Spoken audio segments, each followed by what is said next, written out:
Hey everybody, Ashley here from Kismet Crochet. Today's video tutorial, we're going to be talking all about Tunisian crochet. You can see here I have quite a few of my patterns that I have featured on my website as well as Etsy and Ravelry. I do like to utilize a lot of Tunisian crochet stitches in my patterns. I just absolutely love Tunisian crochet. I think it's a lot of fun. I do like to mix regular crochet and Tunisian crochet, which you'll see in some of these ribbing bands are actually done in regular traditional crochet stitches and then work the rest in Tunisian crochet. And I think the thing that I like about it most is you can mimic a lot of knit stitches. For instance, this headband right here, this is a football headband, and these stitches right here, this is Tunisian Knit Stitch, and it really mimics a knit stitch in traditional knitting. I've never been able to pick up knitting, but always have just loved crochet. So if you can crochet, you can Tunisian crochet. I don't want you to be intimidated. And that's really why I wanted to do this tutorial for those who are just not familiar with Tunisian crochet. I personally have been crocheting since I was 5, but wasn't even introduced to Tunisian crochet till probably about 10 years ago. I just never even knew it existed. A lot of craft stores don't even carry Tunisian hooks, so I just was never exposed to it. But as you can see, also here's some more stitches. You can create cables, which I know you can create cables with crochet as well, but some of these just look more knit. I like to call it a knit look, you know, a knit look hat. Right here we have a cable. These stitches here are Tunisian Purl Stitches. These are Tunisian Simple Stitch in the back loop only. Gives a lot of neat texture. And then over here, you'll see these are Tunisian Reverse Stitch. So this hat is probably one of my favorites, this cable hat here. I also have it in this emerald color, which I love. And this one was just really fun. It was a little bit more technical, but just the different textures you can create that really do give a knit look appearance. So if that's what you're looking for. So here are some of the patterns I have, and then we'll go more into talking about what Tunisian crochet is, and then I will follow up with some tutorials to easily walk you through it so you can give it a try and see if it's for you. Here is another headband. Again, the cables here on the side. We have Tunisian Purl stitches on the side of the headband, and then this flower is just worked in traditional crochet stitches. And then another fun thing, let me pull out another one. This is the back of this checkerboard vest. And the Tunisian Simple Stitch in particular is great for color changes. It really gives a nice border, a nice straight border. And I'm pretty particular, so I like that it gives really nice straight edges. You can of course work this with regular stitches in crochet, but it does get a little bit jagged, just not as clean. So I do really like the Tunisian Simple Stitch for something like this. So I'm going to move some of these out of the way, and we'll talk about the hooks. So these are Tunisian crochet hooks. So they are long and they have a stopper on the end. You can get them in any size, just like regular crochet hooks. And they come in aluminum, they come in wood. They're pretty affordable. You can buy sets off of Amazon. Here's also a double-ended Tunisian crochet hook, and these come in handy when working in the round. So just like regular crochet, you can also work Tunisian crochet in the round. It's a little bit more advanced, and we'll talk about that later. And you could also even probably work regular Tunisian crochet stitches, just making sure they don't kind of come off the end. And that's the point of the stopper right here, is for Tunisian crochet, you're going to work across, so your forward pass, and you're going to keep all the loops on your hook. So if you're working a large panel, you know, they can come to the end, and that's where the stopper comes in handy because it's going to keep them from coming off the end of your hook. And then on the closing pass, you're going to be working them off of your hook. So what this does is it creates a little bit thicker of a fabric because essentially you're doing two passes. You're doing a forward pass and a closing pass. So it is a little bit thicker of a fabric that's created, but it's really fun. It goes really fast. And like I said, you know, if you can crochet, you can Tunisian crochet. I'll just show you a couple more. Here's a wooden style. This is a large size Q hook, and this one has a cable on it right here. So you can see that cable. So same idea if you're working, you know, a garment or a large panel, this stopper will keep it from coming off your work. Or I also have this nice set here. These are wooden bamboo hooks, and what's nice about this is it has a cable and they're interchangeable. So you can just choose which hook you want to use, and then it has this little screw on the end, and you would just screw that into the bottom of each hook, and you can adjust it depending on which size you're working with. So those are some of the materials. Before these tutorials that we're going to work up, if you don't have a Tunisian crochet hook on hand, don't worry about it. You know, give it a try. What you can do is work a standard crochet hook. Just make sure it doesn't have, you don't want to use one like this with the rubber, with the thick grip, because that's not going to work for you. But you could just use a standard aluminum hook like this. If you just want to practice it, see if you like it, see if it works for you, you're not really committed and you want to invest in a set yet, and you can work probably 4 or 5 stitches on here. It'll slide onto this hook just fine and get a feel for it. So stick around. We're going to work a couple different tutorials and show you how to do the Tunisian Simple Stitch, the Tunisian Knit Stitch, and the Tunisian Purl Stitch, which I think are probably the 3 most common Tunisian stitches. The first Tunisian stitch tutorial I'm going to be showing you is the Tunisian Simple Stitch. This is probably the easiest Tunisian stitch. I'll be working in this Yarn Bee Breathe Deep Super Bulky yarn. This color is Nude Peach, but it really doesn't matter what yarn you use. This is just for tutorial purposes. The reason I chose this yarn is because it is bulkier, so it's easier to see. And we are going to be working with a size 8 Tunisian crochet hook. And if you don't have a Tunisian crochet hook, but you just want to try it out, see what it's about, you can go ahead and use a regular standard crochet hook. Just make sure you don't use one like this. You do not want to use one with a gripper, as it just won't work. But if you just want to try out the stitches, see if you can do it, see if it's for you, go ahead and just use a regular hook like this. You can work probably 4 to 6 stitches on here without problem and kind of get a feel for it. For the tutorial, I'm going to be showing you in the standard Tunisian crochet hook. So this is the Tunisian Simple Stitch. Here's a swatch I've already constructed. You can see it kind of has a grid-like pattern. Tunisian crochet in general does like to curl. You'll see this curling right here. But the Tunisian Simple Stitch isn't too bad. It does curl a little bit less than some of the others. This is a really good stitch for doing color changes, as it does give a really nice border edge. So we're going to go ahead and work this out. Take your yarn of choice and make a slip knot on your hook. And like I said before, if you can crochet, you can Tunisian crochet. It's so easy, it's fun, and I think you're going to pick it up in no time. So for this stitch tutorial, we're just going to work 10 just to kind of get a feel for it. If you are working the regular crochet hook, then just do maybe 6. You don't want them coming off the end of your hook since it does not have a stopper. So you're going to do a normal chain. So like I said, we're going to work 10, so go ahead and work out 10 chains. Okay, so once you have that 10th chain, the thing to remember is for Tunisian crochet, we're going to work all across the chain. That's called our forward pass. And then we're going to do our closing pass, which works them off our hook and back to the front where we started. So for this tutorial, we're just going to go in this top loop of the chain. Depending on your application, you know, a lot of times they'll say to go in this back bump right here, which does give a more decorative look. However, it's a little bit trickier to catch, and it doesn't really matter just for this stitch tutorial. So the easiest and quickest way to do it, and just so you can get a hang of it, is just to catch that top loop of the chain. So what you're going to do is insert your hook in that first chain, yarn over, and pull up a loop.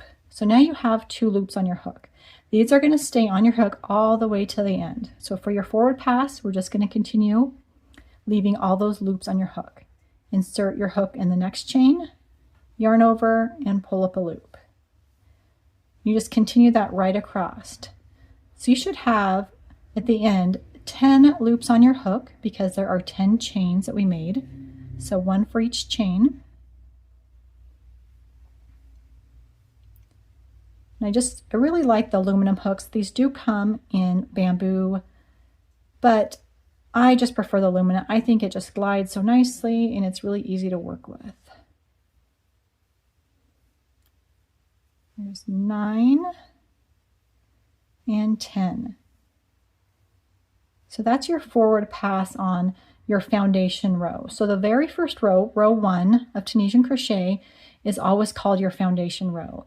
And regardless of what stitch you use, whether it's the simple stitch, the knit stitch, the purl stitch, you always start with a foundation row, which is what we're working on right now. So again, there's our 10, 2, 4, 6, 8, 10 loops on our hook. So that's the forward pass. Now we're going to be working them off our hook for the closing pass. So for the first stitch, you always yarn over and just pull through 1 loop. Always only on that left first stitch. For closing the rest of them, you yarn over and pull through 2. Yarn over, pull through 2, and that's all the way across. Like I said, just that first stitch is the only one that you yarn over and only pull through 1. So continue this across, yarn over, pull through 2, yarn over, pull through 2.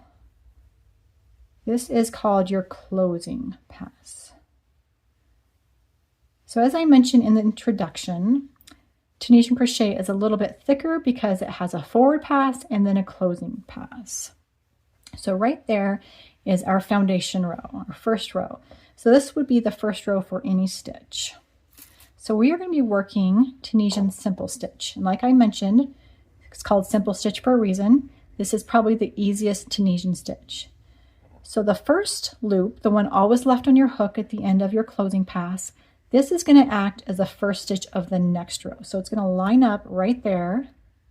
So almost like in regular crochet, if you made a chain 1 for single crochet or a chain 2 for double crochet or half double crochet, that would count as your first stitch. Similar, this loop left on your hook will count as your first stitch of the next row.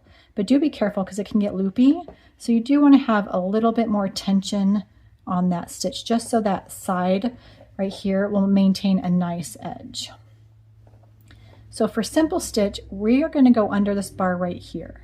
You'll see these vertical bars. I'll show you. Right here are these vertical bars. These are the ones we're going to be going under. We're going to be going under from right to left. So again, we're skipping this stitch because this loop counts as that stitch. We're going to go under this vertical bar from right to left, yarn over, pull up a loop. Same thing, vertical bar right here, right to left, yarn over, pull up a loop. And you can already see that square-like stitch being created right there. This vertical bar right here is really easy to catch too. Go all the way across, yarn over, pull up a loop. And again, until you have 10 loops on your hook, because you started with 10 stitches. So you're pulling up a loop in each stitch across. So the only thing that's a little bit different is this last stitch. So typically we would go under here and do that, and we can certainly do that. And we're going to do that today for just the tutorial purpose. I will caution you that depending on your application of pattern, sometime this edge stitch will change. There might be a knit stitch on the end because it does give a little bit more decorative stitch on that side to kind of mimic the look on the right side. But for today's tutorial, we're just going to simple stitch in each stitch across. So that would be our forward pass of our row 2, our Tunisian Simple Stitch, and now we need to close that row. So every row is going to have 2, like I said, a forward pass and a closing pass. So yarn over and just pull through 1. Yarn over, pull through 2. Yarn over, pull through 2. All the way across. Looks like I have a knot in my yarn, but I'm just going to ignore that for now. So all the way across, yarn over, pull through 2. Until we have 1 loop left on our hook. There we go. So that is the second row. So that's our first row of the simple stitch, but the second row of our pattern. That foundation row also considered row 1. So going forward, you're just going to keep repeating that. Right now that last row looks really gappy, but as we keep going, it'll fill in. So like I said, tighten this last stitch. It gets really loose, and we don't want this edge to get really loopy. We want it to look nice and uniform. So kind of tighten that up right before you start. Under that vertical bar, yarn over and pull through a loop. So just keep continuing this for as many rows as you would like to get the hang of it. But again, this is super easy. If you can crochet, you can do the same techniques. The only main difference is you're keeping all those loops on your hook and then working them off. And Tunisian Simple Stitch does give a little bit of a flatter stitch. So it is thicker, like I mentioned, because of the forward pass and the closing pass, but it does lay flatter than some of the others, such as the knit stitch and the purl stitch, are a little bit thicker and have a little bit more texture. All right, so there we go. That is the second row. So that's your Tunisian Simple Stitch. So here's a swatch that I had worked up. And I did work a knit stitch on that side. You can see it looks a little bit different. And when I got to the top, if you just want to do a square, if you want to make a washcloth or a rag, you can do that. And then I would suggest when you're working them off your hook to just slip stitch across the edge. And I'll show you that here just in case you did want to make this a workable piece of something you can actually use. The way I would finish that top would be to go under the same vertical bar that we've been going under, yarn over, pull through, and then just continue to slip stitch. So if you're doing this on the finishing edge, you can just work these off your hook and it will give a little bit nicer of an edge.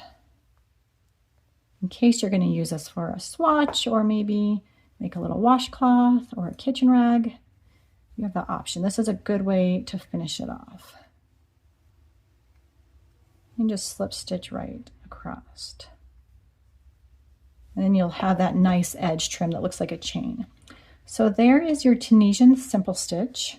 Pretty easy. The next Tunisian crochet tutorial we're going to be working out is the Tunisian Knit Stitch, which you'll see right here. It does mimic a knit look, which I really like. That's why I use it a lot. It does curl quite a bit, as you can see. And these have been blocked. I did block them with a steamer. They still want to curl. That's okay. That's just the nature of it. And depending on your application, you can work that out. If it's a garment, it's going to work itself out when you piece things together, or if maybe you do an edge trim. So not really concerned, but it does curl a bit. So be aware of that. So the Tunisian Knit Stitch is used a lot, and I'd say it's probably the second easiest, the first being the Simple Stitch. But it's really nice because it does give a real knitted look, which is why I like it. So we're going to start out the same exact way as we did for the Simple Stitch. We're going to do that slip knot on our hook, and we're going to create that foundation row. Like I mentioned, every stitch needs to start with a foundation row. So again, we're going to do 10 stitches, so just chain your 10.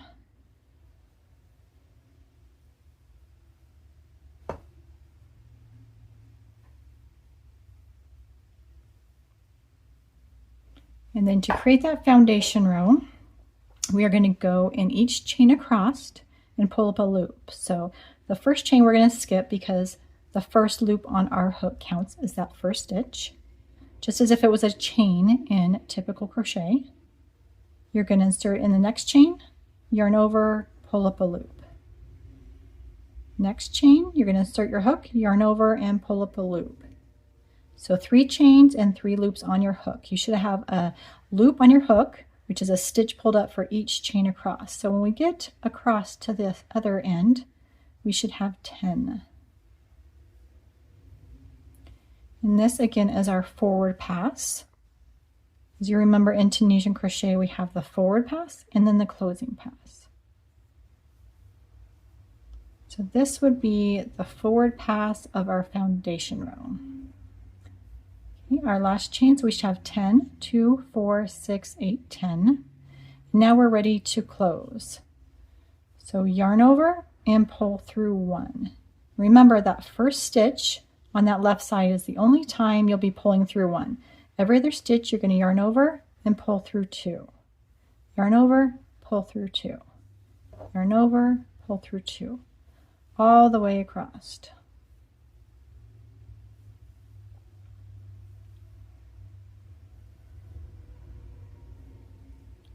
Okay, so that's your foundation row, which is just the same as your foundation row for your simple stitch. Tighten that slip knot. And we're ready to go to row 2, which will be the first row of our knit stitch. So before we went under this vertical bar right here, this one's going to be slightly different because we're going to go straight down between. So if you can see right there, if you open it up, open it right there, you can see this yarn kind of loops up and down. It kind of makes this upside down U. So we're going to be inserting our hooks straight down between those legs to the back. So instead of working on the top like before we're catching it, we're going to stick our hook right between those two legs, yarn over, and pull up a loop. Remember that first loop left on your hook is going to be the first stitch right there, so we don't need to worry about that. So again, straight down between those two legs, comes like this, like a U, inverted U, straight down to the back, yarn over, and pull up a loop. So it doesn't look like much now, but as we go, you'll see that knit look stitch start to form. Straight down, yarn over, pull up a loop. I usually just have my finger right behind and I can kind of push it through. The knit stitch is pretty easy to get the hang of as well.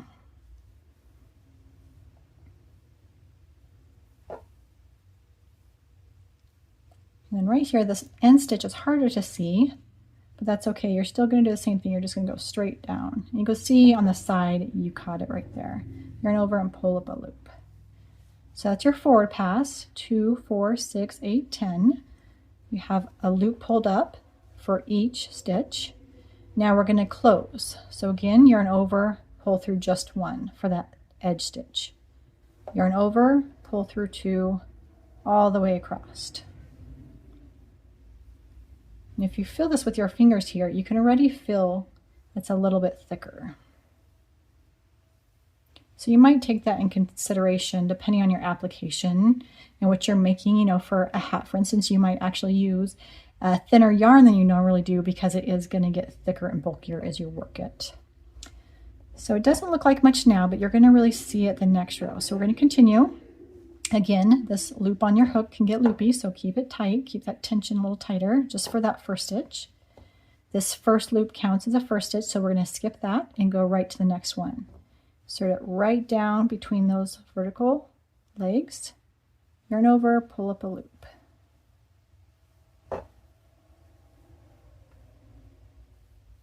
And each stitch across.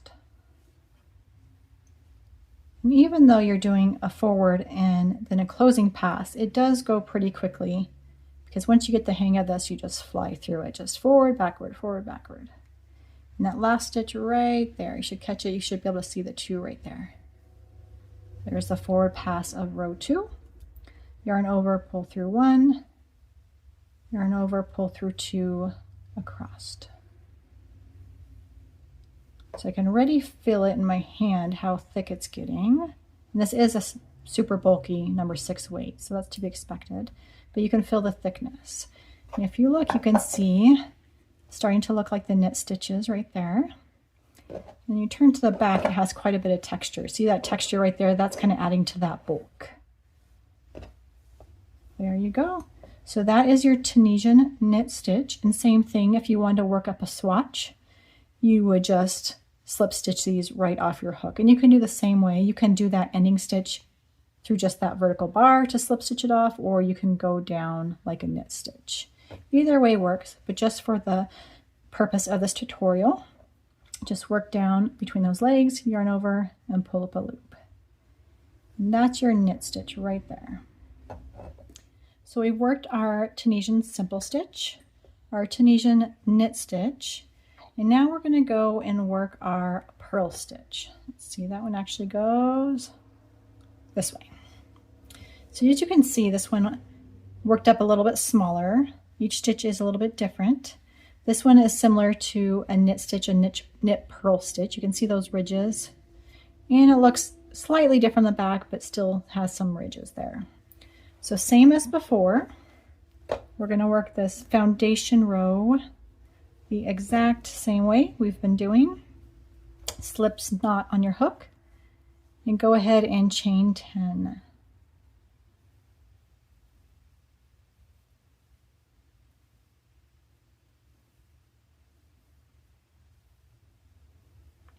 Okay, so we are going to our forward pass of that foundation row. So insert your hook into each chain across, yarn over, pull up a loop. Next chain, insert your hook, yarn over, pull up a loop. Do this all the way across until we have the 10 loops on our hook, 1 loop for each chain.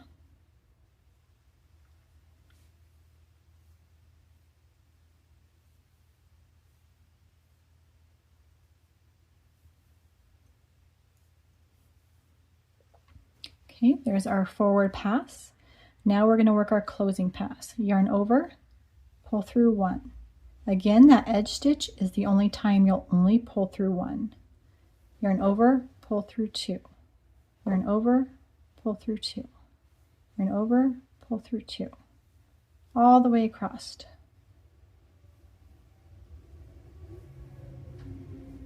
So that is our foundation row, which we always start with. Now row 2 is going to actually be our first row of the Tunisian Purl Stitch. This one's slightly trickier. That's why we kind of went through the simple stitch and the knit stitch first, just to get you to have a hang on it, because this one's a little bit different. So this one, the main difference is we're going to be working with the yarn in front of our hook. Before we went through the stitches, then grabbed it and pulled it up. This one, we're going to have the yarn in front. So we're going to do a little bit of a twisty maneuver, but it's not that hard once you get the hang of it. So again, this first loop counts as that first stitch. So we're going to be working with this next stitch right here. So for the purl stitch, I'm first going to go behind that loop. I'm sorry, behind that yarn, because I want that in front of my hook. So go behind that, and then I'm going to kind of twist my hook right here, and then I'm going to go under this bar just like I would if it was simple stitch.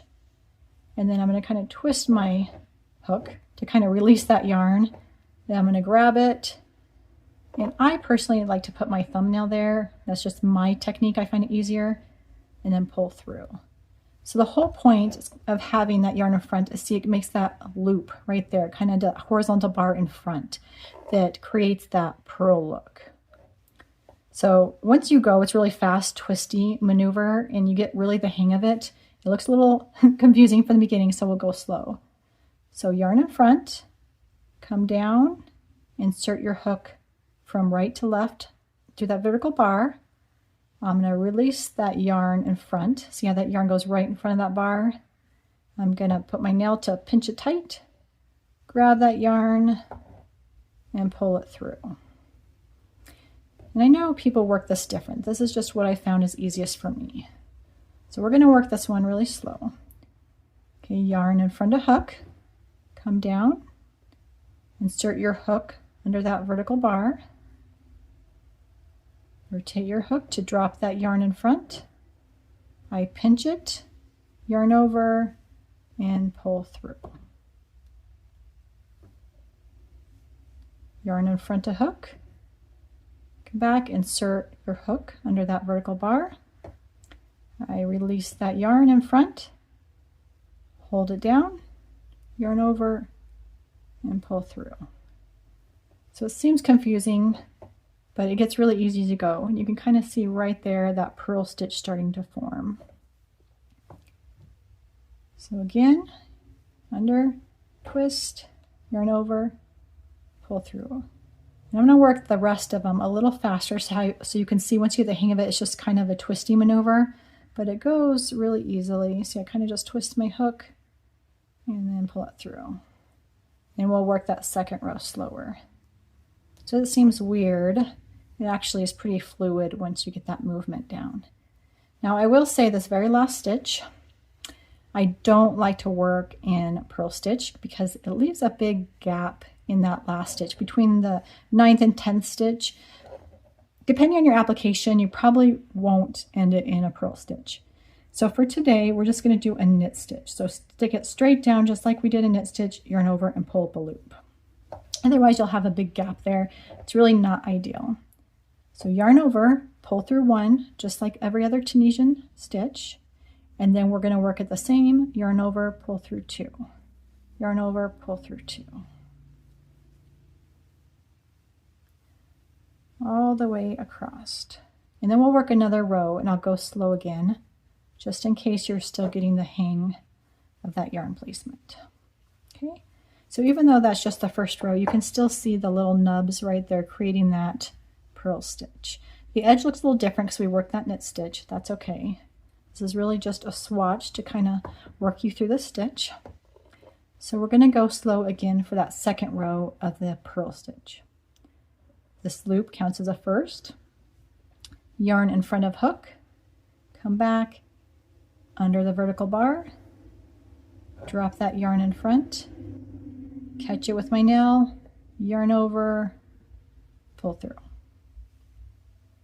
Yarn in front, insert hook under vertical bar, drop that yarn, I pinch it down, yarn over, pull through.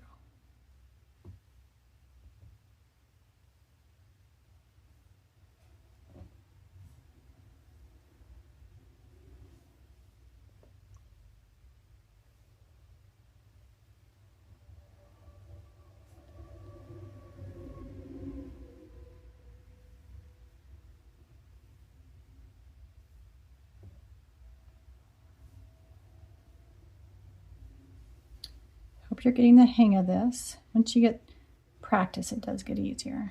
Drop.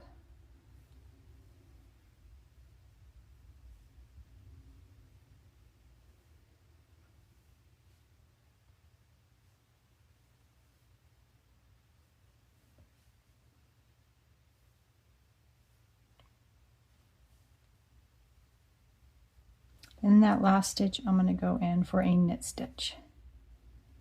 Yarn over, pull through 1, and I'm going to close those stitches all the way across.